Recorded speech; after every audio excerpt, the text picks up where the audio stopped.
Bea Alonso umapila sa mga nambabash sa kanya kasama na ang sister ni Dominic Roque.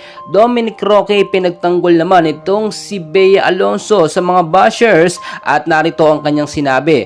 And well, bago tayo magpatuloy, please huwag mo naman kalimutan mag-like and subscribe and always hit the notification bell.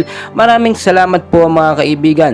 So dahil nga po sa umiinit na issue ng hiwalayan at hindi pagkatuloy ng kasal nga po ni Dominic Roque at Bea Alonso, nababash po tuloy ngayon at pumangit sumama ang tingin ng mga fans or ng mga netizens dito kay Bea Alonso.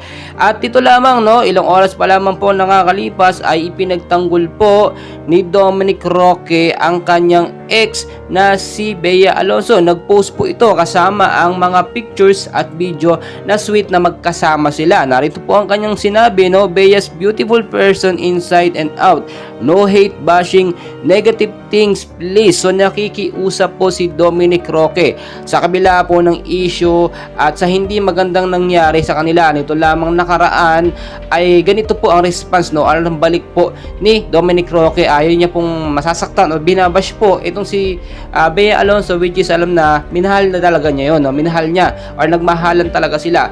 Pero hindi naman po natin mapipigilan ang mga fans ni Dominic Roque at ang kanyang pamilya na i-bash nga po or mapagsabihan or mapag-isipan ng hindi. Ito nga pong si Bea Alonso, number 1 na nga po kasi dun sa hindi pagkakatuloy ng kasal at dahil nga po sa hindi magandang pagkakasunduan nila kung sino ang gagastos. Kasama na nga rin po yung sinasabi natin pagpapaimbestiga ng pamilya ni Bea Alonso dito nga po sa trabaho kung ano nga daw po talaga ang tunay na trabaho nito nga pong si Dominic Roque bukod sa pag-aartista. So wala naman talagang ginagawang pag-rest back eto si Dominic Roque, nananahimik lamang po siya.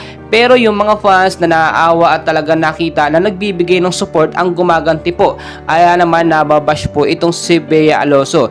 Pero kung titignan nyo, kung may pag-asa pa nga ba itong maayos, as of now wala pa po, hindi pa tayo sigurado kung anong mangyayari. Pero ang malinaw at kinumpirma na nga rin po ng ilang mga sikat na analyst ay wala na talaga sila at dahil yung problema nga sa wedding, sa prenup na hindi natuloy, may nag-uusapan at issue rin doon yung naging usapan nga yung sa hatian sa pera mga kaibigan.